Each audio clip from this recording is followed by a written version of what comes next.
and you and a bunch of, and everybody, Barbara, just,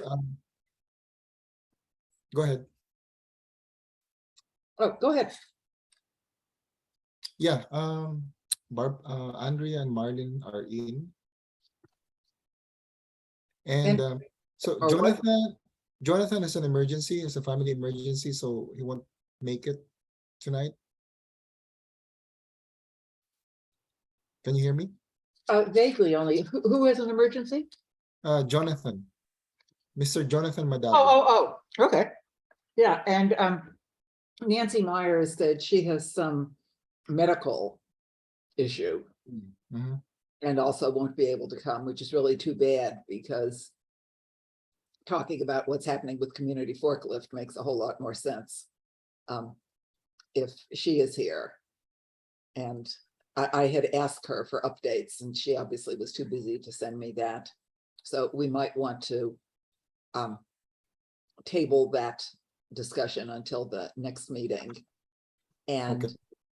in fact, having a little extra time is terrific, because as you saw, what I had in that suggested topics 3D, mentioning that Dave Brosh's neighbor and good friend and dog walking buddy, Russ Dickerson, is an expert from University of Maryland on methane measurements, and is working all across the state, in fact, all across the country, in doing these really cool methane measurements.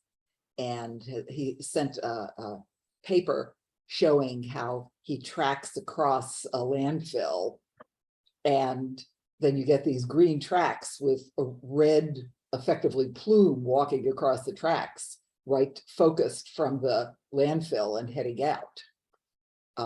In one landfill and in a bunch of other landfills, you don't get any red tracks because they're not releasing any methane. So it looks like just a wonderful, wonderful system. And he has very kindly joined in as a citizen activist on this call. This is Russ Dickerson. And so maybe he could even go at the beginning, that he doesn't have to be through our whole meeting. But Dave and I are going to be really, really, really trying to encourage that the county take him up on his very kind offer to monitor around the Brown Station area. Because remember, we had all those discussions about 3/4 of a year ago, I forget, where the EPA and the state said that there were large amounts of a lot more methane being released in the Brown Station area than there should be, or than was being reported. And Lee Flick was arguing there wasn't, and that it was coming from probably a rubble fill or wetlands or a boogeyman. But if Russ is able to assess this area and say, no, it's not coming from Brown Station, it's coming from X, Y, and Z. Or if he finds a place that it is coming, since he has evidently, he might be able to tell us in a few minutes some cool ways to potentially address this from California information. So maybe, would it be okay if he goes first? Well, I just want to say that we have been working with him and we haven't heard back from MDE or UMD since April, and that's why we haven't moved forward on this project. Oh, well, perfect. Okay. Yeah, I mean, it was in conversation in April, and that's the last message that I have. Yeah, I mean, but I will also say that the county continues to not agree that the study was accurate in terms of landfill. If his flyovers show it isn't. I mean, that would be terrific. It would be lovely to take that to the Washington Post. Say Prince George's is right. It's not releasing methane. So Andrea, Russ, Andrea. Introductions. Hello, nice to meet you. Oh, you're muted now. Well, I'd be happy to rekindle this this conversation. Last I left it, we had submitted a white paper together with NIST and the Maryland Department of the Environment. And what we would like to do is pick a landfill somewhere in Maryland and use that as a test bed. So in other words, we could study preferably a large active landfill within Maryland, and try some of the experiments that have worked in California on how to regulate the emissions. First, we have to measure them. And there are several techniques to do such measurements. They can involve just flying by or driving by off-site, and we have done that many times. And so we know that some landfills sometimes emit substantial amounts of methane. And the times we flew by, Brown Station was among the large emitters. But much better than that would be to put instruments, of course, at no cost to the landfill, on site. And these instruments on site would be a variety of techniques. You can measure from a tower by looking at vertical variations, or you can do remote sensing. And this would be a fairly substantial project. All we would want from the landfill is access, power, and security.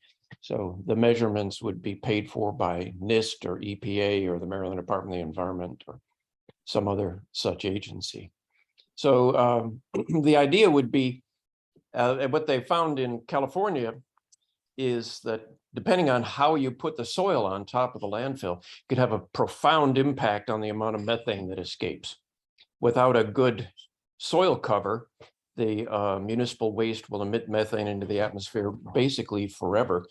But with just the right amount of well-maintained soil on top, the bacteria will take care of the methane and very little escapes into the atmosphere. So this is great. I don't know how to, to whom do we speak in order to see what's the next step? Can we get together to have a meeting with NIST and MDE? Yeah, I mean, we had, like I said, the last email conversation I had was that you were going to follow up on a meeting in April. So I'm totally down to have a discussion. I mean, our biggest concern is that MDE, of course, is in the middle of re-permitting our landfill. Also, we are well within compliance of MDE standards. And that's really important for everyone to understand, is that we are meeting all of the compliance requirements at the ground level. At the landfill, we are not above the methane levels that we are supposed to be, like, period. That's not subject to debate. MDE does the permitting, and you have met all of the obligations for the management of the landfill.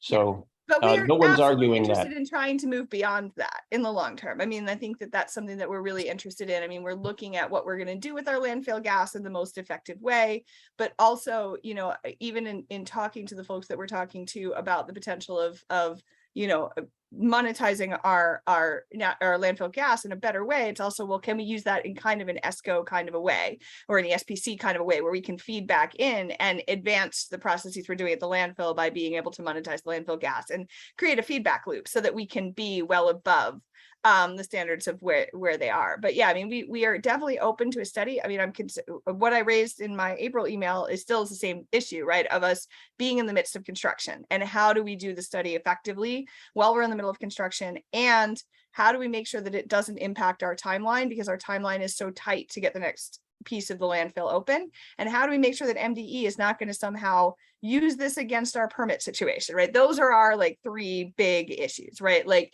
we just don't want to, we cannot afford to have anything happen that would cause the landfill to not open on time. And so, and we want to make sure your equipment is safe, and we want to make sure that like MDE is actually okay with it, because sometimes they say they're okay with things and all of a sudden they're like, oh, this is a violation of your permit, and then we're in all kinds of trouble. So I think, yeah, I'm absolutely down to follow up on that conversation. I think, you know, like I said, I the last time my position was that the ball was in your court, so that's why I haven't followed up on it. But Okay. Definitely down. That's not quite the way I remember it, but that's fine. Let's schedule a meeting with NIST, NOAA, MDE, and the University of Maryland at your site. How would that be? Just no I think we instruments, should just probably people. start with like a Zoom meeting to like have a conversation about where we are and what MDE's position is on it. And then I'd be, yeah, I mean, that would be fine. I think like step one would be like working through the questions that we had about the white paper, the questions that we had, because there was a list of questions that I sent back in April about the impacts that it would have on the various cells and like all of the locations that y'all were thinking about. So I think like having a virtual conversation first around that to make sure that we understand what information, what data and information you need, you understand where we are. MDE is actually not going to let this impact our permit if we're going to do it. All of those things, I think we want to hash out first. And then, yeah, I mean, I'd be glad to, you know, then have you come on site and figure out how we would actually make the project work. Because definitely I understand that like going from aerial maps to real world situations is, you know, the next step. But I think we need to get all the parties in a room and have a conversation on it to make sure that like folks really understand what the reality of what we're doing right now is, in that we are creating you know, we're trying to close off an existing landfill and essentially build a new landfill that is the same landfill inside of the same footprint of the landfill. And so that's like a massively complicated process right now. So I think we, like I said, I really, our biggest concern was around MDE and what they were going to be willing to allow within the constraints of our permit. And how to make it work around what we were doing. So I think it's a virtual conversation with all the parties at play first, and then we can work on visitation to the landfill and figuring out how to actually implement the project if we can reach an agreement and an MOU and all of those things. Okay, great. So I Do know you that have that list of questions, Russ, or do you want Andrea to send it to you again? which you mean questions from She said she sent you a list of Yeah, questions. the later. 411 email that I sent is the last like list of. yes, I have that. Okay, cool. So let's talk about scheduling real quick. I know that Monday mornings are good for both the University of Maryland and MDE, as well as for NOAA. How are your Mondays before noon? In Let's see. general, Tuesdays and I mean, not Thursdays- bad. Mondays aren't usually, well, I don't know about Maryland, and I need to ask like my team about their schedules. And I don't even control my own schedule. Just Tuesdays and Thursdays are bad for me because those are the days I teach, and we Yeah, have Tuesdays and departmental Thursdays seminars. tend to be really hard around here. May I suggest that Shirley Peston, because she schedules the meetings, work on this on a date and time? Yeah, let me take this email and let me just respond to it and let's link it back together and then we'll go from there. Okay, great. That would be a good next step, is to get all the interested parties in the same Zoom room at the same time. And, you know, ideally, we would be able to make Prince George's County a role model for landfills everywhere at very modest change in the way the landfill is operated. But right now, the observations of how much methane is escaping are fairly rudimentary. Much better techniques, and NIST is very good at establishing emissions and uncertainty in those emissions and determining how it changes with the weather and operational methods for taking care of the landfill. So, okay, Yeah, so no, I in love general- NIST. I mean, that was probably what made me the most interested about the project, because I worked with NIST a ton during the Recovery Act. I used to work for the Department of Energy.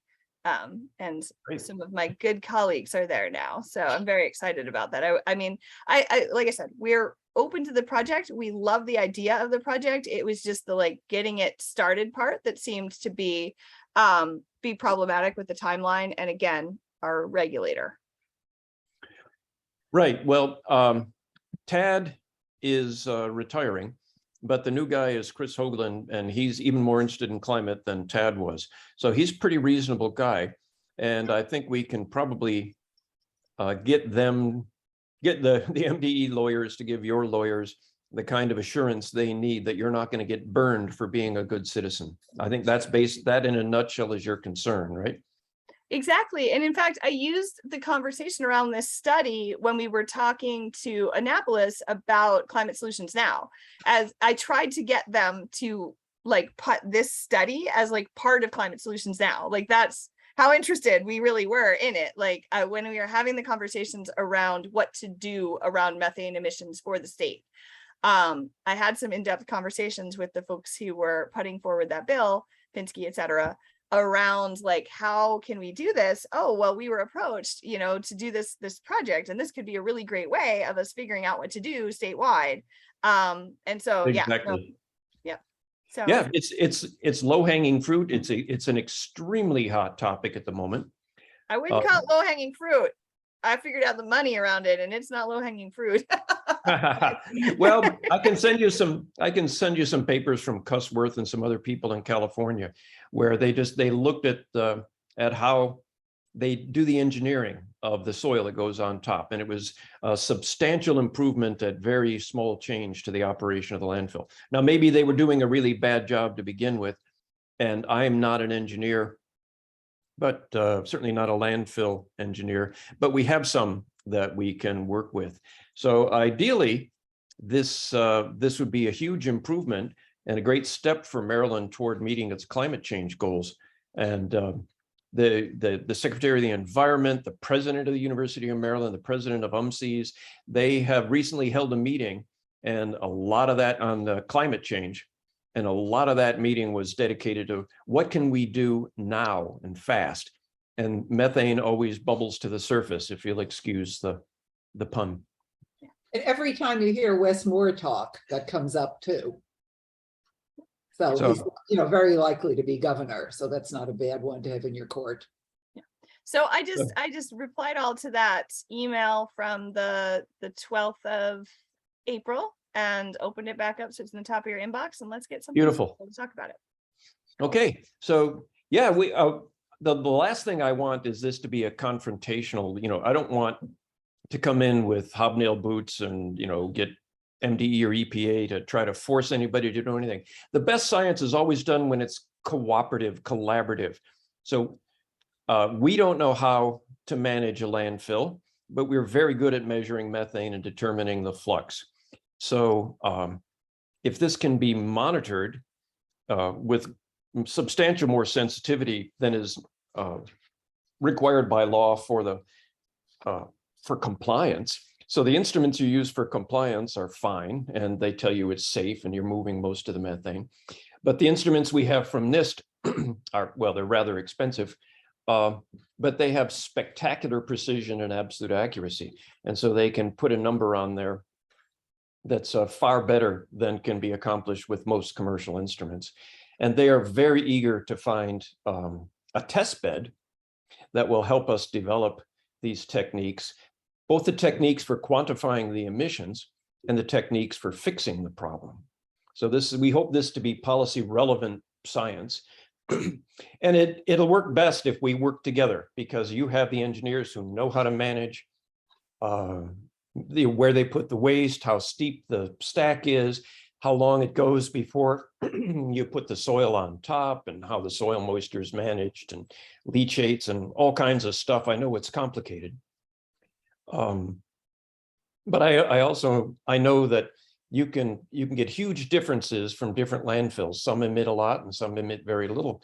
And it's not that the waste that's in the landfill is different. It's the microbial population of the overstory. They're all going to generate, they all generate methane. The question is how much is oxidized by the microbes in the soil before it gets into the atmosphere. And yeah, I know you guys got burned for, I think, both the Baltimore Sun and the Washington Post. What is it? The environmental justice or people, you know, they used our data. They did not acknowledge that. We did not go to the newspapers. The studies we made were just strictly scientific. They went into the scientific literature. We did not go to the popular press. We tried. In the beginning, MDE just didn't believe anything we said. It said, well, methane's not important on a 100-year time scale, and given the amounts we think are emitted, it's 1 or 2% of the total greenhouse gas forcing for Maryland. Well, it turned out there were a couple of factors of 2 or 3 that got slipped in there, and now they're in complete agreement. I mean, you see the first paper by my colleague Shinrong Ren came out more than 4 years ago. So our objective is not to go to the newspapers. I won't get promoted or get a raise if I get the front page of the Baltimore Sun. Our objective is to have brilliant, insightful, scientific journal articles that other scientists and engineers read, and to help solve the problem, to try to be useful. So I guess I think it's particularly interesting because one of the things that hasn't been studied is what happens with that microbial activity as you have diversion, right? So there's not a lot of differentiation between what's going into landfills. So I'm really in one thing, of course, we're also really interested in is our theory about it being non-inert materials in, other classes of fills creating methane. Is the surrounding actually, that's our theory, right? But I don't know, right? And I think also understanding one of our big pushbacks on Climate Solutions Now, as it was originally written about airplane emission standards, which was written by not a scientist, was that it was like we were like, okay, well, what do airplane emission standard? What if you just do it by airplanes, we don't know either. Like we don't know what that means in relevance to what's going on the ground. Like we don't know. There's like a few studies out of California. It's really interesting.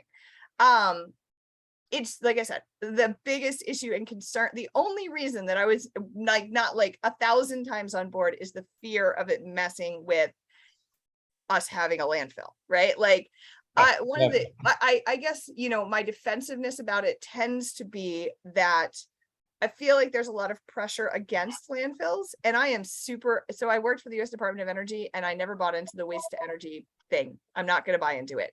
Burning things that you already produced that you didn't need to produce to make energy out of them is stupid. And I'm not going to back up from that one. And I'm very concerned that like overall, it seems like there's a push in that direction. There's like a weird push to send our trash somewhere else, right? Like I still feel like there's like this kind of the solution to pollution is dilution magic bullet answer. And I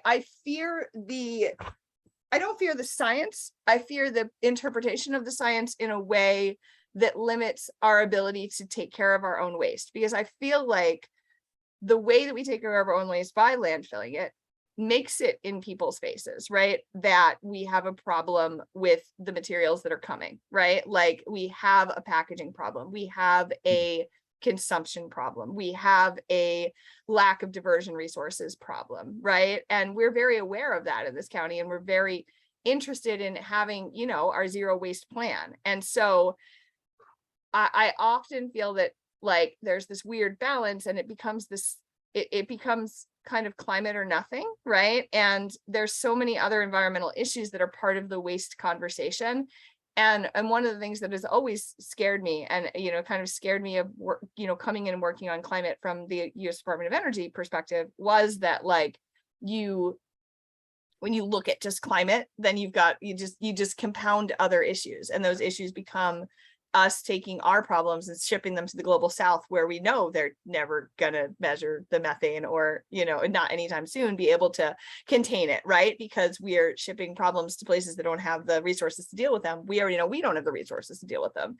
So I think that, my defensiveness just comes from like this weird attack that I feel on landfills, when I tend to think that it's the best solution that we have, and that it's like an outside problem of there being so much waste. But like, I worry that there are in the sphere outside of the science, the way the science is used is in a way that is kind of, again, pro burning trash, pro shipping trash, pro pretending trash isn't there. And so I'm very big on knowing that the trash is there and people having to see that it is in their backyard, because I think that has an impact. And I think that the fact that we've always been responsible for our own waste is a big deal. And something that I want to acknowledge. So it's not about the science. I love the science. I fear the people using the science against something that I think is the best of solutions, of the bad solutions that we have, right? Like, Oh, no, I agree completely that you can't just ship your municipal waste to New Jersey or Virginia or Bogota. The problem won't go away. It's a global problem. The lifetime of methane is a decade. You have not solved anything. Now, there are alternatives like composting. I agree completely, minimizing wasteful packaging. Compost heaps don't emit as much methane as poorly managed landfills. So we're going to have landfills, and we would love to work with you to make atmospheric measurements to help you minimize their impact on climate. And so if we can get together and get the lawyers at MDE, in the interest of full disclosure, in addition to being a state employee as a professor at a state university, I'm a member of the Climate Change Commission. Now, the new governor could change that. I serve at his or her pleasure, but I do serve on that official committee. So, but I have nothing to do, no authority whatsoever, the way that MDE does, to allow you a permit or not. And no one has ever accused the landfill of having made false measurements or failing to comply with the regulations. In fact, the methods used, I think there might have been arithmetic error, but the methods used to calculate methane emissions from landfills come down from EPA, and you have no choice. I understand that you must use their spreadsheets to count, and they're not very good. Okay, it's not your fault. You didn't write them. You don't even have a choice to use something else, but it's pretty well established now that those calculations, those spreadsheets don't work. Yeah. And you knew that all along. right. Yeah. And so let's find a model, together. Let's work to monitor the emissions with high resolution instruments. And James Whetstone is the connection at NIST. And see if we can't get a couple of seasons or a year or maybe even a couple of years worth of data without getting in your way, to say what really works. And I think that Prince George's County could really come out looking like a champion of solid waste management this way. And I'm hoping, I know that the county doesn't have any money. MDE will say they don't have any money either. So I'm hoping that it's let me make sure that's clear. We are not going to be asking MDE or the county for support to do the measurements. That will be paid for by various federal agencies. I hope even DOE. They're super interested. We're responding to a proposal right now for a big DOE grant. We've got a couple other proposals out there. So this is an issue of environmental justice, of climate change. It is on the front burner for nearly everybody. And I'm a great believer in collaborating and cooperating and getting to solve the problem. And, you only go to the mat and fight over this when all other methods fail. I think we can find a great solution and substantially improve Maryland's impact on the environment in a friendly, cooperative way. Might take a couple of years, but we'll get there.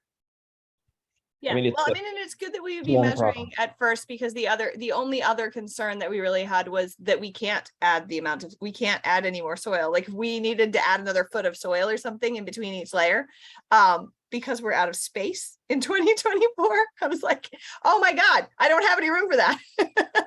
So anyway, we'll figure it out. I think, like I said, I think it's a really interesting project. It's just, it's tough when I feel like landfills are being attacked. And I like our landfill. I loved the concept that we had one rather than a big burning facility, right? Oh, well, if you think the landfill is catching flack, ask MDE about the Wheelabrator Facility.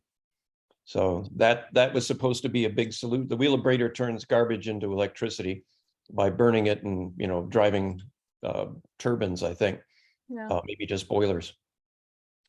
But it was built before good DNOx controls. And so it's the single largest point source of NOx, which is the single most important contributor to the only problem that Maryland has in terms of non-compliance with the EPA, ozone.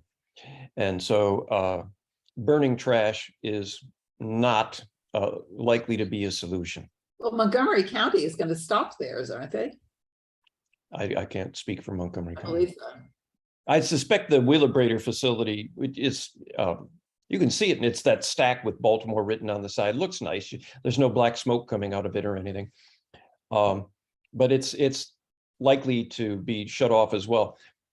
MDE said, okay, you need to install retrofit DNOx. And they said, if we do that, we'll go bankrupt. They just simply cannot afford it. So that's the last I heard, that's where it stood. So burning, I agree completely. We need to minimize the waste. What we do put in the ground, we need to manage carefully. And they're never going to get rid of it altogether. I love the idea of composting. I think it should be illegal to, I get pharmaceutical stuff for my arthritis, and it comes in a box this big, and the actual thing that it's delivered is about the size of a pill.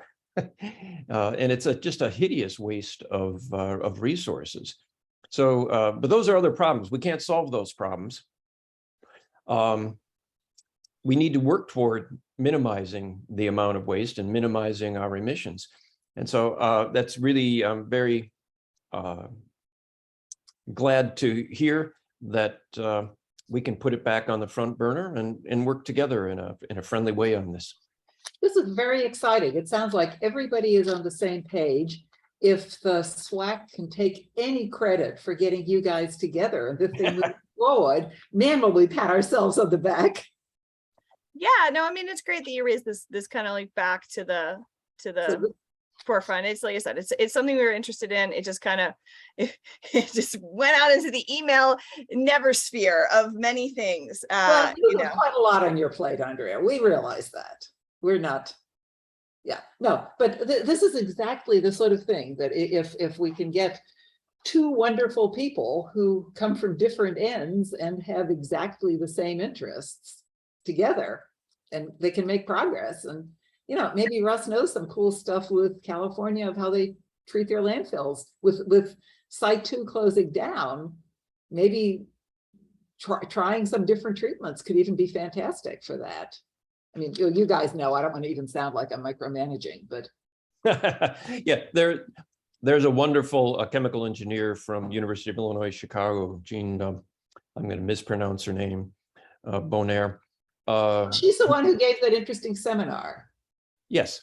You had us go to. She was wonderful. And so she's emeritus now, and probably would help us formulate some strategy without taking any salary for doing that. I get paid by the state of Maryland, so this is part of the service that I do. She does not get paid by the state of Maryland, but she's very interested. She just wants to see the problem work, and she really understands the engineering of landfills, not my expertise. Ask me about cumulus clouds. So okay, maybe we'll ask you some other time, because not today. These meetings are short. But okay, thank you so much for coming, Andrea. Thank you so much for being receptive. This could be just fantastic if this ends up as a partnership. Great. Do you need me for anything else? Yeah, we need you to get on the SWAC. Sorry. No, you can go walk your dog. Well, yeah, I think I want to have dinner with my wife. I've been gone all day. So thank you so much for coming. I'm looking. Did you forward that email back to me? I responded to you. The last one was from you. I responded to one on 4/11. Yep. Okay, you didn't respond tonight. I did. I just did. Okay. It should be in your email. I have. Wait. Let me make sure I got the right email. Maybe that's the problem. Yep, there it is. I just had to refresh. Okay. Yeah. Thank you, ma'am. Okay. Brilliant. I'm going to forward this. Let's see. We might have all the relevant people on there already. Yeah, I think it was like you had the whole team on here. So Whetstone, Anna, Diane. Beautiful. All right. I will. Very cool. let them know that we had a meeting and we're making progress. Fabulous. Thank you. Thank you so much, Okay. Andrea and Russ. All right. Good night, everybody. Oh, Or if you need me, I'll hang around, but I'll leave my camera off so that I can eat dinner. enjoy your dinner. No, Thanks. I mean, we'll I'll just follow stick up it with with- you. Go have your dinner. Like the rest of us have to sit at a public meeting. You don't have to sit at a public meeting all night. We'll grab you for future meetings, Russ. Okay, well, Dave has my phone number. If you come up with a burning question, Okay, let me know. thank you, thank you. All right, bye-bye. Cool. Okay, this is fantastic. So sorry about this thing, which was only 3E, ending up taking half the meeting. But I think this might be the most valuable half hour we have yet had on the SWAC. So No, it's great. Felt a little ambushed, but it's great. cool. Okay, so now maybe we go back to talking about other things. So I guess, yeah, one of the questions was that at the last SWAC meeting, Marilyn and Kevin mentioned that the DOE is starting to draft a 10-year solid waste plan. And at first, at least we SWACers thought they were saying that we couldn't comment on it until the plan is released, and that we couldn't have no input on it until the plan is released and it's for the general public comment. And we were saying, oh, we're supposed to, our mission is to advise the county government. So we'd love to, in the formulating of the solid waste plan, get involved. I know that in the last one, Sierra Club was really involved. That was before you were in the county, Andrea, I believe. But the county was very seriously debating doing the trash to energy thing. And Sierra Club did a ton of effort and with Lee Flick's help, and got that idea removed from the plan. So we'd love to be involved as near to the inception ground level as we could be. And let me throw that into your court and ask if that's possible. Well, so we were updating the solid waste plan. So we have this, we're in the middle of our waste sorts, right? So we don't have the data yet, right? So like, that's what we're waiting for. So, I mean, until we have data, there's not really anything to comment on. I mean, certainly I think that you can have a presentation on the waste sort that would inform like our thinking on what the next things are in the solid waste plan. But that is like the primary source of information and data until we know what people are throwing away and how much of it they're throwing away. We don't really have much to go on the next steps of the solid waste plan. So Yeah, Andrea, what I had shared with this with the SWAC committee during the last meeting is chapter 5 of the 10-year solid waste plan. That's the planning chapter. That is where the most focus should be. Within the other chapters, they're basically it's statistical information, population information, and just a lot of stats. But chapter 5 is the chapter that plans where we state basically any new or different things that the county will be planning over the next period of, the 10 years, and I explain how it gets updated every 3 years. But that planning chapter is the most important one to focus on. Otherwise, chapters 1 through 4, it's just all basically statistical data and factual data. Right, and there's no way that we would want to in any way impose ourselves on that kind of information. It's the future planning. It's like at the last 10-year one, trying to get some input of, we don't want waste to energy. We want, exactly like Andrea says, that it's as well managed landfill as possible and not shipped out of the county. It's that it's in people's face. That's exactly we love. Mhm. Yeah, so I mean, I think the first step then would be to look at the existing chapter 5 and see if there's like areas that you really want us to kind of dig in on. I mean, we can do what we can do.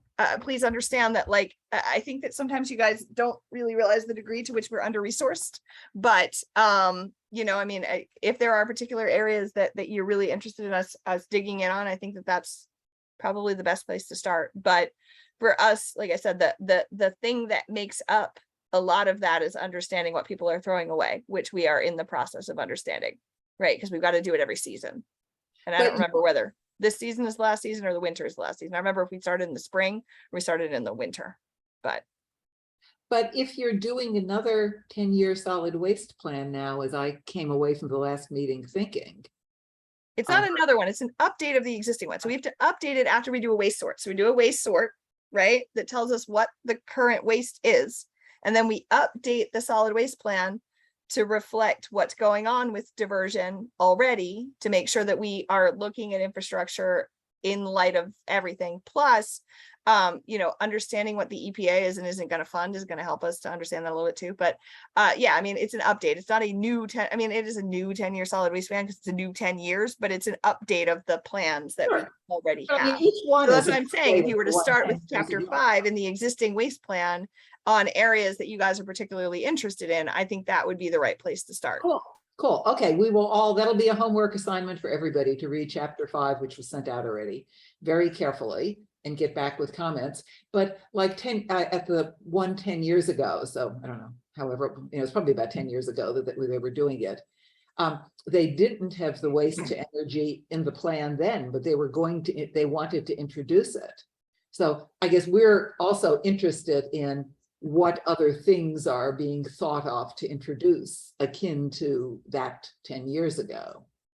So there's a misunderstanding. So it's 10 years looking forward. We update it every 2 years. So that's what I'm trying to explain. Like, it's not like, or 3 years, every 3 years. Sorry, we do the, yeah. Okay. So every 3 years we update it.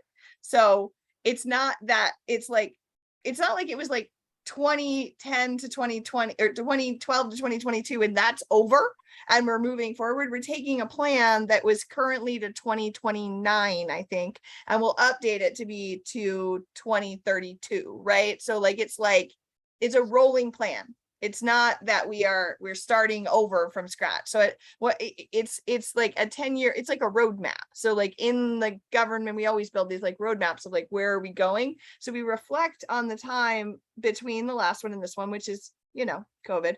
And then we look at the time between, you know, that we're moving forward and we see iteratively, okay, well, what do we need to adjust? Like, this is not like that's what I'm just trying, like, to be clear, it's not like something brand new. We are just kind of taking what we already have and updating it. So what you're looking at is a plan that was only put out in 2020.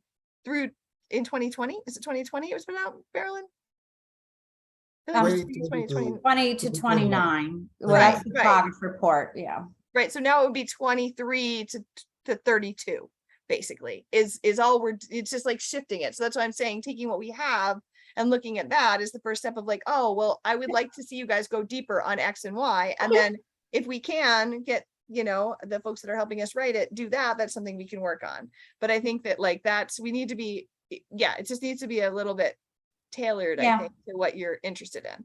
Yeah, and the biggest thing is, I mean, it's obvious, and we'll have to put this in the plan that the county is in the process of permitting and constructing area C in the landfill. So the way the county is going to manage its waste for the next 10 years will be area C of the landfill. So there won't be any waste to energy or, you know, shipping trash out by rail to another jurisdiction or anything else. It's the landfill. That's the option the county administration chose that we're working on. But beyond that, in chapter 5, like we will be addressing any new legislation, you know, if there were any, whether it's county council passed legislation or the state to address, like, you know, any kind of recycling or new waste diversion laws that may have come online since the last update. So it's that kind of information. And then going above that, looking at, like Andrea stated with our waste sort study, you know, what new plans might we have moving forward to either improve our existing programs that we already have and or to introduce some, you know, some new methods or services or programs to capture additional waste from the landfill and divert it. And a good example of that will be, of course, we'll be providing some greater detail about the food scrap composting program that's being rolled out countywide. So, you know, we might have to do something special or at least recommend something special, for instance, with corrugated cardboard. I talked about that last time because we're still seeing a lot of cardboard coming into the landfill, but it's things like that that go into chapter 5. So yeah, I Okay. would strongly encourage, take a look at chapter 5. Let Kevin know of any, you know, concerns or anything that you don't see in there that, you know, SWAC would like to see in there and so forth. Terrific.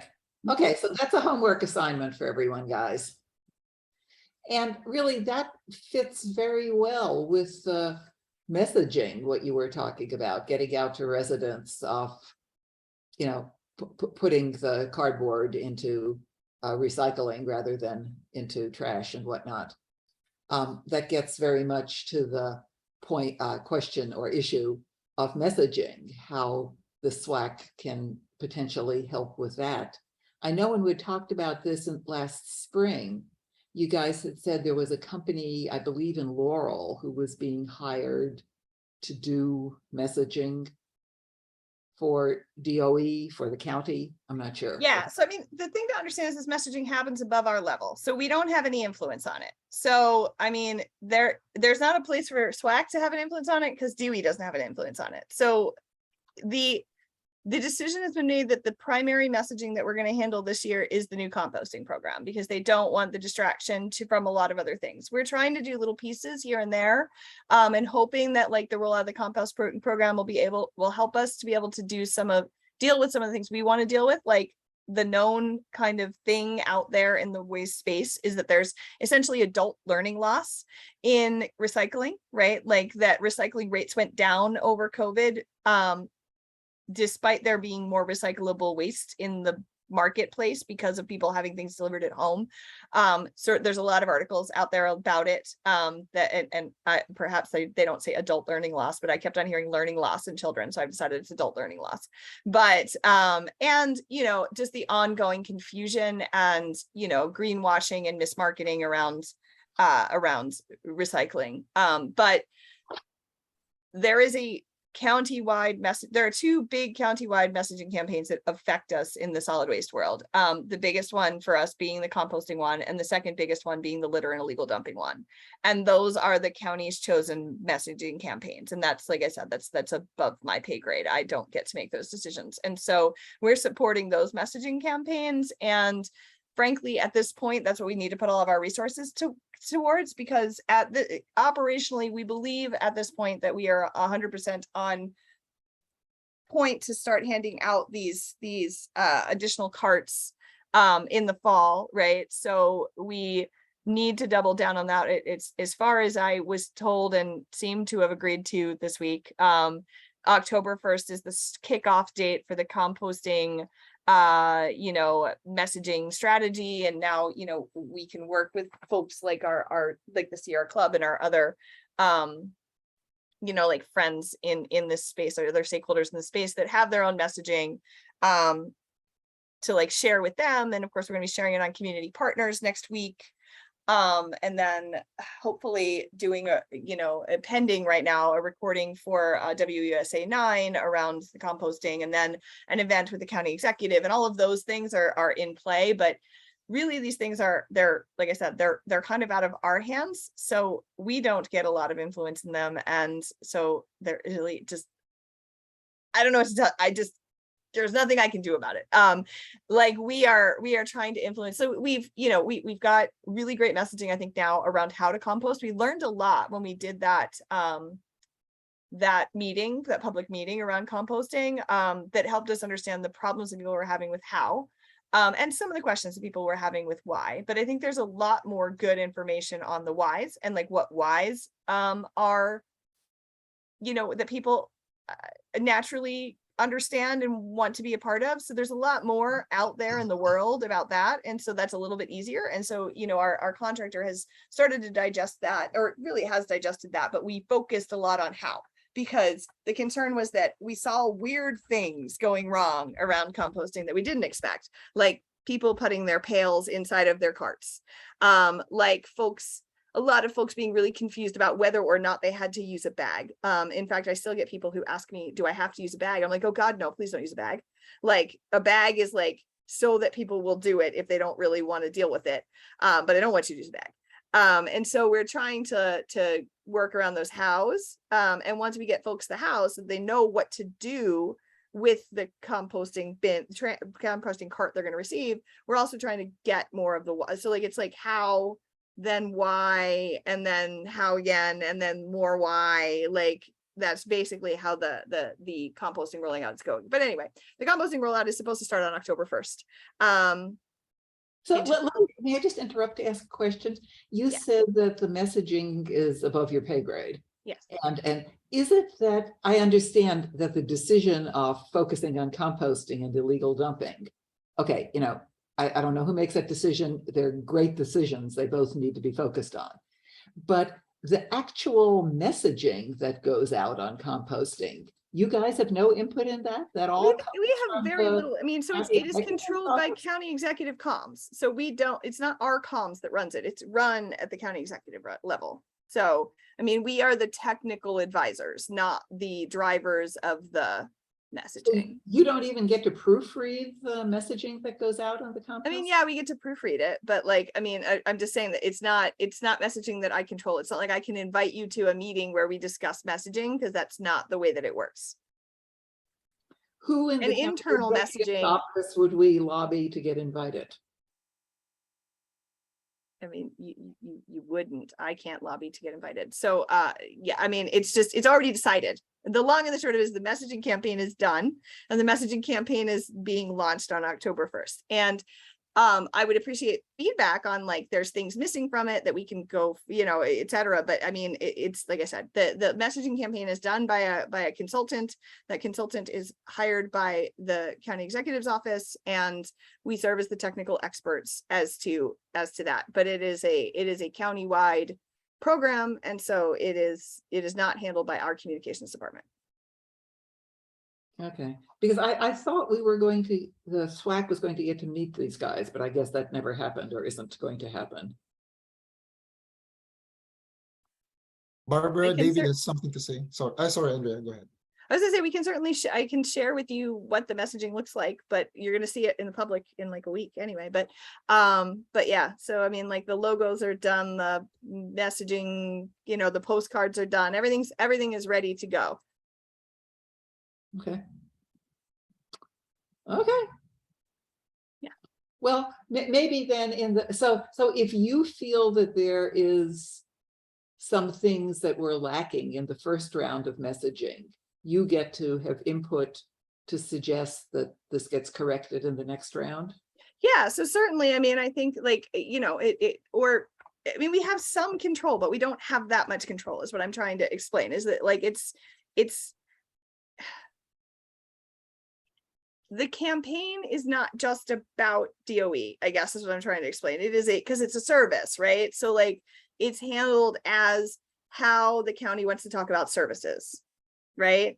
So it's like a little bit outside of just, it's not, they don't want it to be about the environment, right? It's about a service that's provided by the county. And so that's why it's in the county's box, not in our box.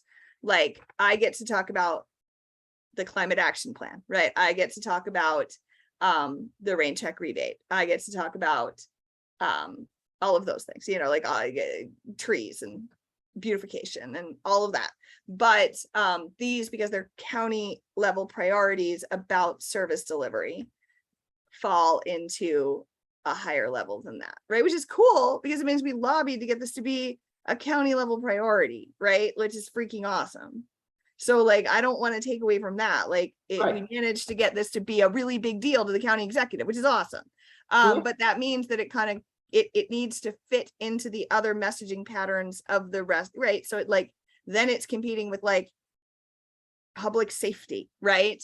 And like economic development and things, right? So it's playing in that area. So the messaging has to match the way they're talking about other things in the Okay. world of service delivery. So that's Okay. just like yeah, it's like the lobbying happens before it gets to the point of messaging, I guess is what to say. So like talking with us about like what how we prioritize something and what we want to push forward. So like just I'm going to pivot because it's the best way to explain it. But I know one of the things that you are concerned about is like the implementation of the straw ban, right?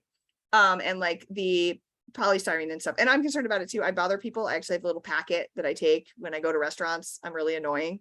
Like there's like a little taco place in my neighborhood and I like made them a little like what you can recycle sticker and stuff. But Thank you. that would be something for us to like lobby around to get sufficient support. So like right now, we can't do inspections of facilities like that because we have to repurpose our recycling inspectors to do trash inspection because 311 is broken. And so, and we're not funded to really enforce these things. And so like one of the great things about the new rule coming forward, the disposable serviceware, is it's another opportunity to go back to council and to the executive to say, look, we need the resources to enforce this. So now we have this other mandate, right? And we need to do a messaging program around it. We need to do an education program around it. And we need like people and money to do that, right? Because we don't have that. And so I think that it's, you know, looking and helping us figure out like how to do that as we're going to the budget season is really where it kind of rubber hits the road more than like the messaging itself. That like, again, it's always going to be, if it rises to that level of importance, it's going to be handled by a consulting firm, right?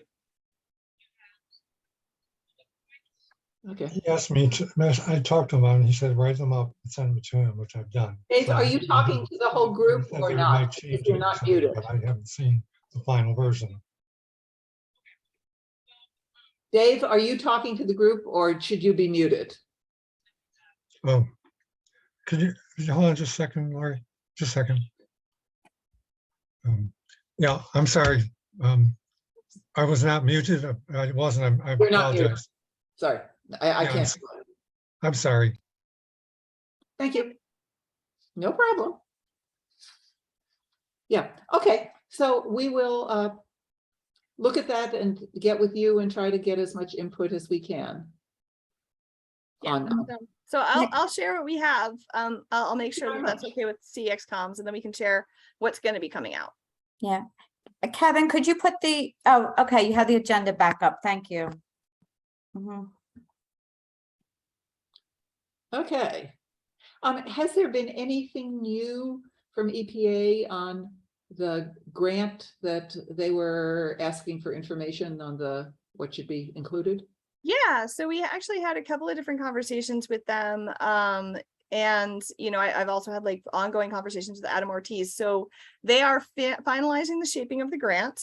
They've put a few little like teasers out on the 2 different grants that they're going to be putting out. But our understanding is that these grants, as well as a whole bunch of other things under IIJA that we're interested in a whole bunch of areas, are going to be dropping on the 15th of November. So that is, you know, kind of been clued by the White House and other folks, that is when we will be hearing about it. But yeah, I mean, we were able to take your feedback and some other feedback that we had and have conversations around it, that really hope shaped some of the ideas that they are putting forward. And more than anything else, I think what we've asked them for is like breadth and flexibility and put as much money as possible towards it because there's a lot to do. So yeah, just like I said, the next step is November 15th for both of the grants. They've put some preliminary teasers, some like how to get ready for them, how to build partnerships, et cetera, stuff out there. But we expect the grants themselves to drop on the 15th of November. anything we can do to help with that once they drop, would love to do. I mean, not really. We tend to just go, I mean, we have your ideas and our ideas, and we're going to see what the grant looks like, and we're going to have to go after it. So usually we only get about 30 days to respond to these things. And that is a lot to do in 30 days. So we work with, we have a nonprofit that helps us with this. We have also two grants folks inside, but no, we're going to have to hit the ground running like the very second that it happens. I Is it mean, possible you guys are that- welcome to review the grant when it comes out and give us any thoughts you have, but like, it is like we have a pretty good idea based upon all the inputs of what might come, so that we can go after some funds. And we actually recently, just a couple weeks ago, we went after some USDA funds for the composting at the schools. That was kind of a last minute one that we managed to, well, Kevin managed to turn around in like no time at all, through sheer amazingness. But yeah, so we'll see what the grant looks like. I guess that's the best I can say, is like, we'll see what they put out. Like, until we know what the funding opportunity looks like, there is a possibility of it being something we don't expect, and we need to brainstorm on it. But for the most part, I think that we have a pretty good idea of what they're going to offer and how to access it. Do you think that how it's going to be written would give any possibility of somehow suggesting or putting in the collaboration with Russ? Or is that not? Well, it's already funded, right? So I don't want to put in to fund something that's already funded, right? Like, I think that the study will result in future things that we would ask for funding Okay. for, right? Like, that's kind of, there's an interesting place that we're in as a county, sort of countywide, is like, we have a lot of things that need to be studied before we're ready to ask for money for them. And study money is like pittance. Right. Whereas deployment money is real money. Right. Okay. Sounds terrific. And let's see, we're getting way up there. Dave, do you want to take over and ask about North County composting? Oh, shoot, I wanted to share some photos. Oh, but I don't have my right set up to do that because I'm at home. I had it all set up at work, and then I was set up at home. I'll email them to you. So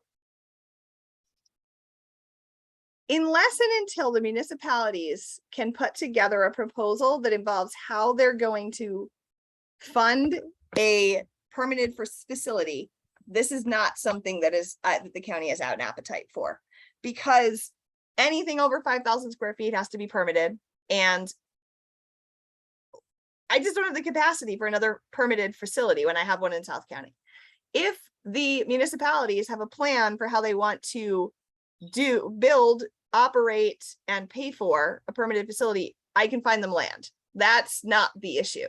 The issue is that I can't take on this project. I don't have the capacity to take on the project, and I don't have the funds to take on another permitted facility when I already know that I need to do something about, like a North County Convenience Center or something like that.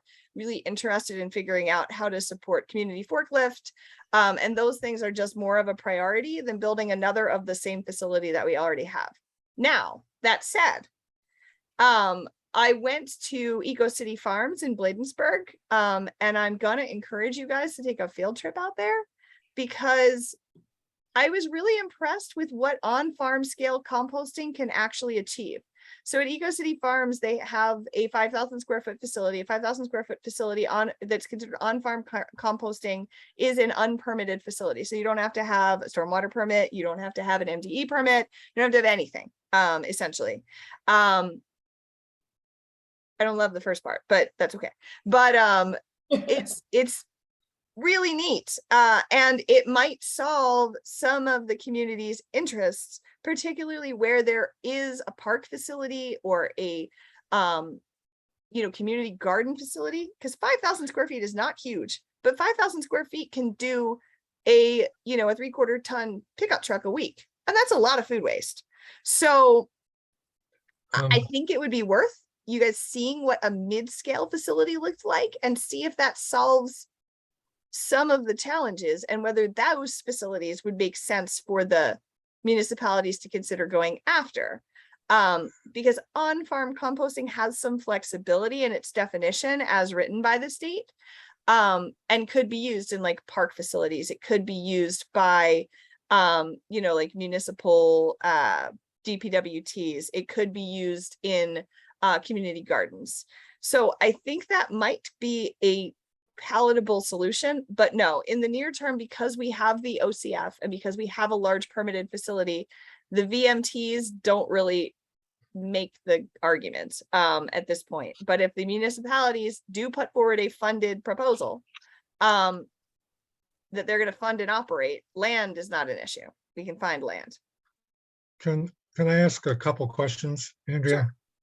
Yeah, first of all, I thought either our last meeting or a previous meeting at some point, the discussion was that DOE was looking and talking to 2 other counties, I think Howard County and maybe Anne Arundel County, about a shared space somewhere in that area. And that's what I think we were all thinking you were looking into. And now it sounds like that's been totally dismissed as a option. So I wonder about that. I also think that we had a proposal to do something up at in Beltsville on a piece of property owned by the University of the District of Columbia, and it would have been, I think, about an acre. And there were a number of jurisdictions that were thinking about trying to do that, and we had a proposal, and that has kind of since gone by the wayside because we were kind of waiting, I think, to hear what you were going to come up with this other facility. So I don't think there's a lack of interest from some of the jurisdictions in the north part of the county. I think it's that we thought we were waiting for DOE to give us So some every other marching county tries to orders. put it on the other counties, right? So it just kind of become this like circular thing of like, well, we don't really want it in Montgomery counties, then we have to be in charge of the permits. Well, we don't want it in Howard County because we have to be in charge of the permits. We don't want it in Prince George's County because we have to be in charge of the permits. And it's just like the ownership and operation of the facility is the problem, right? So it's not about the space, it's about who is going to own the facility, who's going to operate the facility, who's going to be responsible for the regulatory compliance of the facility. And it's not going to be the county. Yes, but the problem with that is you were mentioning the fact that, the jurisdictions might put together a proposal, which we've done before, actually quite a long time ago. But I think what you're talking about in terms of working with these other counties, that's probably not our place or position, or maybe something we can do. And I would imagine that it has to be DOE that would be having those discussions. I mean, we could try to have those discussions, but I don't know if they would go anywhere because they're just going to say, well, who are you? You're not representing the county. So. Yeah, I mean, I think that what I would need to do is, have municipal leadership say in a letter that they're willing to own this. Like, I can't own it. It's not an option for the county to own another facility. It's just not. If what they're trying to do is some kind of a multi-county municipal facility, I can help, but again, the county cannot take on this project. It's not something that we can do. Like, if the municipalities want to build a facility and want to operate a facility and want to be responsible for all of the things that go along with creating a facility, then I can help with that. But I can't, there is no appetite for me to lead this. Like, it's just not one. I don't have the capacity. Maryland doesn't have the capacity, that's not feasible. And the county doesn't want to own another facility. Well, let me ask you just one other question, because I think you just mentioned about having a space or a place would not be a problem. That's always been our problem, was having that space. If you could come up with a space, I think we would try to, work with you and do our part. So if you have an acre or two somewhere, that would be wonderful. Well, the question is, if you're doing an acre, why would you not just do a quarter? I guess I'm confused about, I think that looking at whether small scale facilities make more sense and the operational cost of a small scale facility makes more sense, right? Because like I said, on-farm composting being 5,000 square feet, an acre is what, 14,000 square feet? 40,000. Oh. 42,000 square feet. That's what Mhm. happens because I don't understand these imperial things. They're so Yeah, confusing. no, Why we acre, don't use why we don't use metric in America. Okay. I was like, wait, isn't that like 15,000 square feet? Isn't that just 3 times that? Okay, that's 8 times that. I see. Okay. no, yeah, right, yeah, sorry. Okay. All right. Like in my head, when you said an acre, I was like, oh, that's tiny. Andrea, I'll be glad to give you the proposal that we had put together a long time ago, and it would probably have to be updated. And I also think we would have to go back to the jurisdictions who were talking about it a while ago, but I'd be Yeah, I happy mean, to the do question, that. I think in order for the county to really have an appetite around it, we need to know how much money people are going to put towards it, right? And who's going to own it? Who's going to run the process of, okay, let's say we find land for it. Who's going to do the permitting? Who's going to be responsible for it? And, how are we going to handle that with our regulator? Because we cannot handle another regulated facility. We just can't. We can't. It's not possible. And especially in light of, looking, like I said, at the solid waste plan and looking at trying to add something around reuse. And in light of the timing of things that are going on with community forklift and whether we can build something off of that and some kind of an incubator, that project, I think, is a lot more attractive to county leadership than another composting facility when we already have one. Yeah, no, it's trying to do something to build a community forklift concept sounds just wonderful. Right, but I also don't want municipalities to not be able to compost because it's so far to the OCF. Like, I get the issue. It's just that, like I said, the conversations that started to go nowhere when all of a sudden it's the radio silence of, okay, well, who can own this? No one can own it. That's really where we get to with trying to have conversations with other jurisdictions. And the same thing, we're all just in the same boat of it's just not in our capacity to do it. It's not in our CIP and all of those things. And yeah, that's where we are. I was optimistic that I was going to get somewhere and I just really didn't. Thank you for trying, and thank you for being so upfront and explaining. So that puts it back in Dave's and the municipality's court. Yeah, and I have the white paper that you sent before, Dave. It's just that I think that there's like more details of like who and how and are these guys actually committing to being in charge of this? Okay. Thank you. That's fantastic. And Andrea, I really apologize because you may well have come with preparations of things to tell us, which we do want to hear. So I apologize for sticking Russ in at the beginning, but I'd like to throw the floor open to you for what you'd like to tell us. I think I already really kind of told you everything. I mean, I share your concern about the restaurant thing. I think it's something we got to push for in the next year's budget to be able to do more around it. I'm just resource constrained because of the new 311 system and the challenges and wrenches that is thrown in. Basically, the development of the 311 system was based on improving the customer experience on the front end. And somebody forgot about doing the end where we have to do the work. And so we're trying to solve that right now. And everyone's very helpful with trying to solve it. Like the other teams within the county are helping us solve it, but we are struggling right now with that. And so that really puts us at an extra disadvantage in terms of like being able to get this education out there. I mean, I hope the Green Summit can be part of a kickoff of trying to do some more educational stuff. We do have a little bit of an educational budget. Some of the neighborhoods that we targeted in the composting rollout are areas where we've had really great success in the past with educational campaigns. So I think that there's a lot there. It's just, again, it's just like the realities of what are our resource constraints right now. So West Laurel Civic Association would love to work with you to do our community more education. And are you going to drive people to the household hazardous waste and e-waste event on Saturday? I put it out on our listserv already. Absolutely.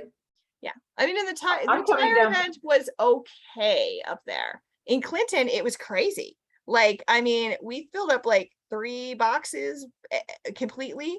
It was like so well attended. I went to the one in Beltsville, and there were people. it was a little slow, but there were people. We got a box. We got one roll-off container full of tires. So we did okay. But then yeah, I went down to Clinton and it was hopping. We were getting these tractor tires that were bigger than me. It was awesome. So I'm hopeful that with that and with it went out in Sierra Club and it went out in Dernoga's thing and it went out in Glaros's thing, that we get good turnout this weekend. We'll see. I'll be there. Cool. I'll see you. And then I have a Westmore event, so I'll talk to him about it. Yeah, so I think that's the main things. Like we can share with you what's going on with the composting. It should come out on October 1st, with any luck. Yeah, I think that covers the list that you guys asked me to cover and what I'm doing. And of course, like I said, the Green Summit, we're going to be doing composting education there. I don't know what else we're going to be doing there. That's a Maryland question. I don't remember what our RD is focusing on there. Yeah, we're moving into budget. Yeah, we'll be, I guess, announcing, the 4 special events we'll be having this fiscal year for household hazardous waste and e-cycling. We're taking the services to communities. So, and it will be rotated around the county, of course, with the first one starting this weekend. The other 3 dates and locations are to be determined at this point in time. And then also, Andrea, we're trying to get the information out, especially to communities who have not in the past participated in the Saturday community cleanup. So we're going to be doubling those number of services that we provide. The scheduling starts in October, and these are for the community cleanup starting next spring. That will go all the way through the fall of next year. Yeah, so the real goal of that one is really to try to increase equity and get more folks involved, because I think that a lot, most of the dumpster days are filled up with folks who have always done it, right? And so this is not to have the same communities have 4 dumpster days. It is to have new communities also have 1 to 2 dumpster days a year. Absolutely. And so, trying to open that up, and we'll be talking about that in community partners too, and offering, training for folks who are interested in doing it so they understand what it actually means to run one of these. And I'm going to go to all of the council members. I was supposed to do that earlier this week. I should probably do that when I sign off here, is send a note to the council members like, hey, do you guys want to host ones in your district as well? And are there places you can focus on that there aren't, active homeowners associations, or that that, there's just communities that can't really do this themselves, that might need some support to do a first one and could take it on maybe next year. So West Laurel Civic Association, again, we've had 2 a year for like 15 years, and it's been wonderful. So we have people who would love to come and educate other communities or talk with them and say, what we have done, what are suggestions, things we've tried that do and don't work. Yeah, that could be really cool. I mean, We could be a definitely we have resource communities other that than- could use a hand on what to do, are a little overwhelmed or intimidated by it, but would Yeah. like to try it. then Exactly. really And to show how easy it is to really do. Yeah, I mean, it really takes some Would love learning. to be involved with that. Yeah. And you might, if you're the host, you might get a really cool lamp or something. I always bring crap back. My husband always gets mad at me when I come back from dumpster day with crap. I went to talk to Community Forklift and bought these gigantic doors. Oh God, that I still need to pick up. I really need to get that done this weekend. My husband was like, "What, you did what?" He's like, "You're not allowed to go there." And I promised him that I went there for a meeting and that I was not there to shop. And then next thing I knew, there were these gorgeous mid-century modern doors. And I was like, I really need those though. I have to have them. $1,500 later, and doors that I don't know where I'm gonna store. Yeah, I get it. That's why he married you, because you have a good sense of interest in things. Clutter. I'm good at sentiment search and clutter. But yeah, that's all I have. Unless you guys have any other questions for me, I'm gonna let you guys have your meeting back. We so appreciate you coming to this. It just makes us feel wonderful. And we think maybe actually the SWAC gets a little more effective with a better connection to you. So we love this. Well, I mean, I do get great feedback on everything from Kevin and Marilyn. So don't think that I don't know everything y'all are doing. Super. Before you leave, let me just throw it open. Do any of the SWAC members have comments that they would like to make to Andrea?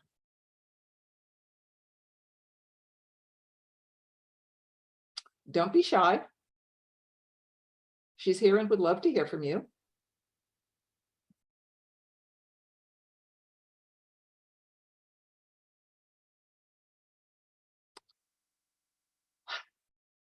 I tried. Barbara, I'm sorry, who were you trying to get? Yeah, no, I was just, if anybody has comments that Oh, they okay. All right, make, thank yeah. you. Yeah, Alexandra just Okay, put in I heard all that chat. She silence. and doesn't I'm- have any. Okay, Let's You see, don't have to do Nyla, it. Nyla, you love the sticker idea. That was the stickers to go onto.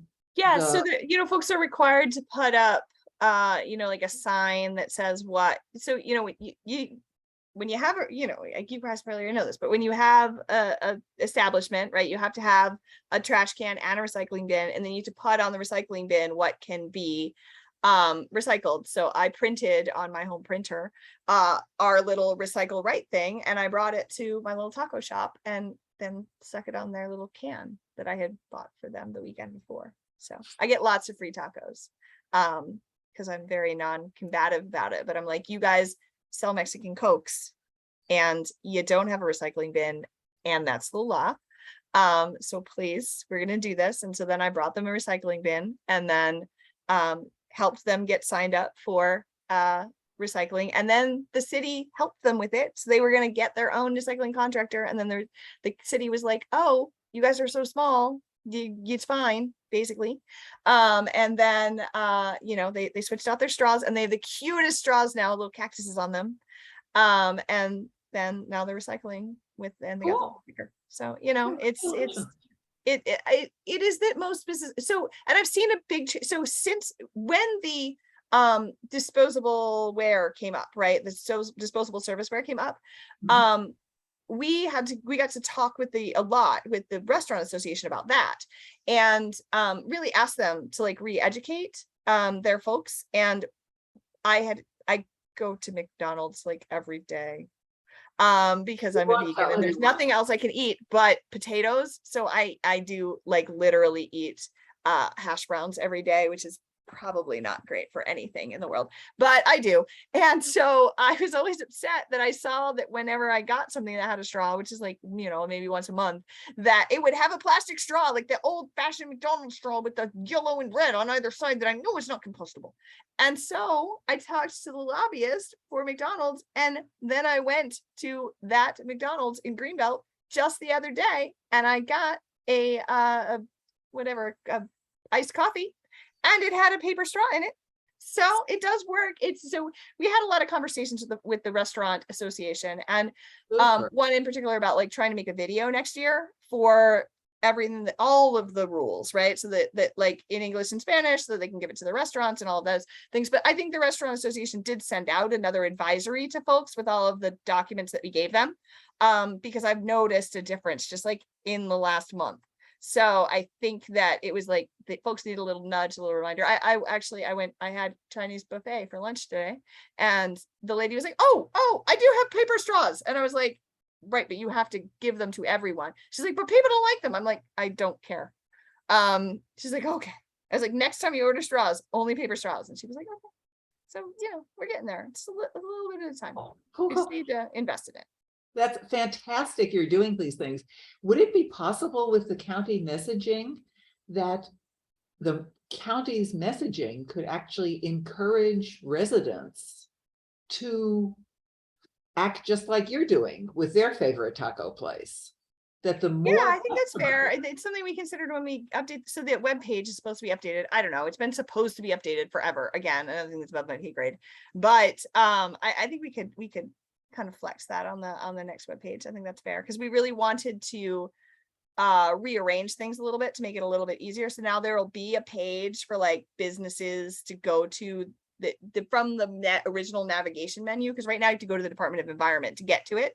So it's going to go through like the main navigation to get there. Anyway, I think that's something we've talked about, is like putting everything for businesses together. But we could tell residents, hey, one thing you could do is you could mention to your favorite taco place, like, hey, here's the rules. Like, you can print out this thing and show it to them. Like this, as it's very easy to make your own packet. I did it, before, and then I gave it to Marilyn. She was like, this one thing is wrong and fix it.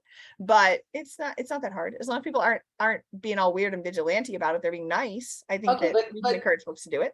Say, for instance, with that packet, Sierra Club has a mailing list of a jillion people in the county. I forget how many, thousands Mhm.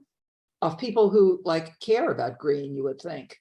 So if that kind of a packet could get sent to each Sierra Club member, or I mean, that we in Sierra Club would send it out if you agree, to say, educate your favorite eating establishment.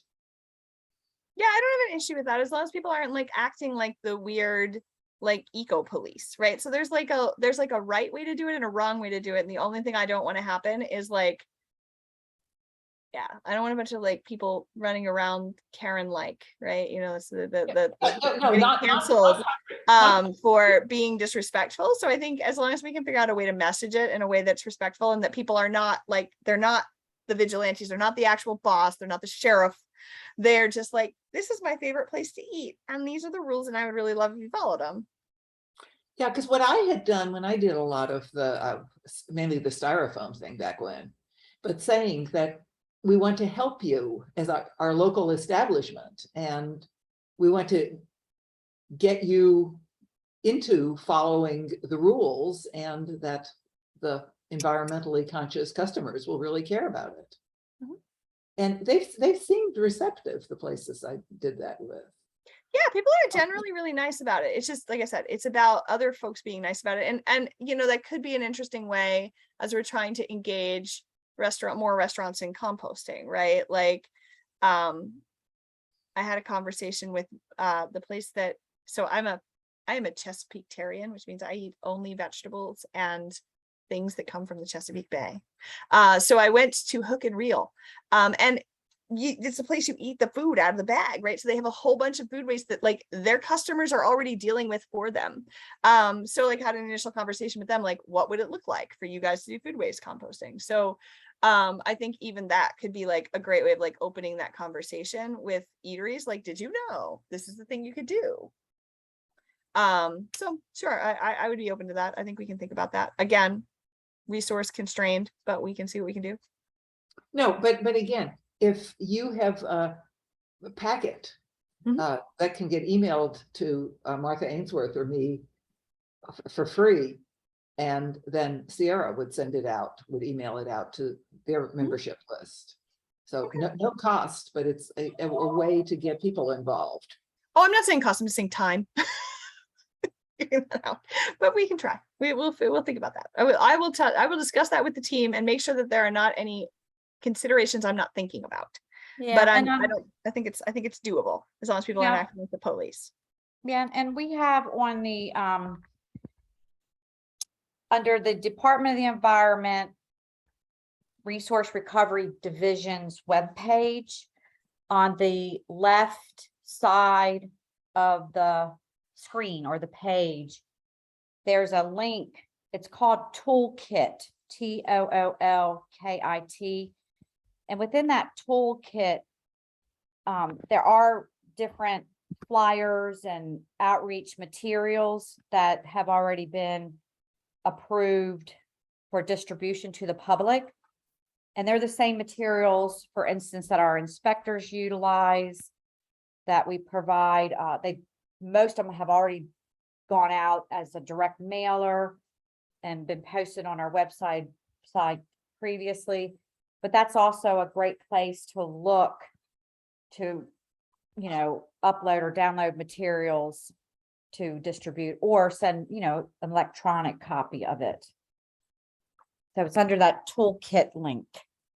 Yeah, it doesn't have the restaurant stuff there though. That's in another spot. So maybe we could just cross-link those to that spot too. Yeah, I'll get Paula. I know it used to be Andrea, but gosh, the webpage has been updated at least. Right, yeah, and that's what I'm saying, is like right now they're Yeah. not updating the web page, and like, so like one of the, yeah, there's like a few things. You see that recycling toolkit, Kevin?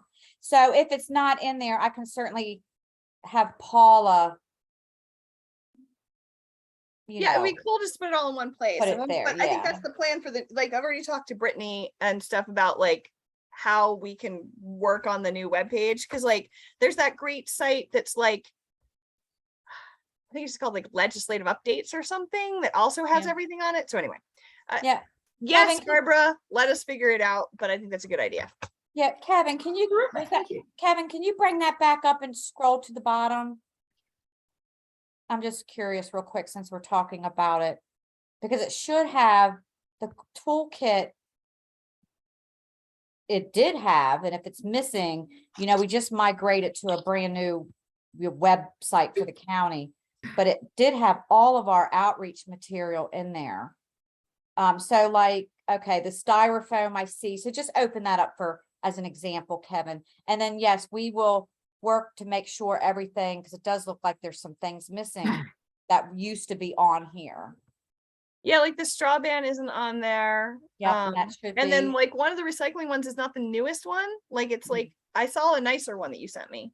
Yeah, okay, This so is recycling. we have some more work to do, because we've experienced this in the past, and this migration over to this new site was just completed recently.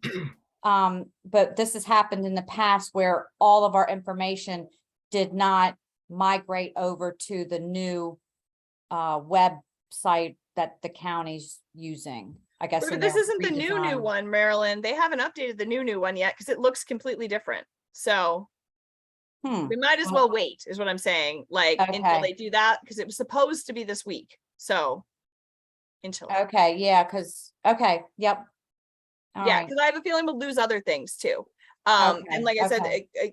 I asked for a link directly to our programs from like a new navigation menu that they made, so that it's really easy for businesses to get to. And it might be this page. And I think it's different though. I think there's one that we have that's just for business. Anyway. Yeah, because like right now I'm even noticing, like we had the Murph video on here and I don't see that either. That we had the compost, but The Murph video is fantastic. yeah, that should be on here too. So we're missing things. So, Yeah. yep. Okay, we're Gonna make do sure. a refresh, I think, once the website's moved over anyway, because we're gonna lose Okay. more stuff. You know how, and it's all gonna look weird because they're making it like a very different, they're using a different program and everything. So it's like Okay. going from like one thing, Drupal, to, I don't know. Okay. Okay. All right. Well, Barbara, you got, SWAC might find some things on here that could be useful in the meantime. Okay, cool. And then, yeah, and then when the new site is up, of course, we'll be making sure everything is in that toolkit like it used to be at some point in time. I mean, because we did have, you know, some great information on there, and I do see some things are missing. Okay. I really, really have to go. It's like literally my Yes. bedtime. So Okay. I'm gonna Thank hop you off. so very, very much for coming. And sorry for this running longer, but I found it super valuable, at least. I hope other people found it okay too. All right, good night. All right. All right. Bye-bye. Any comments from SWAC people? Let's see.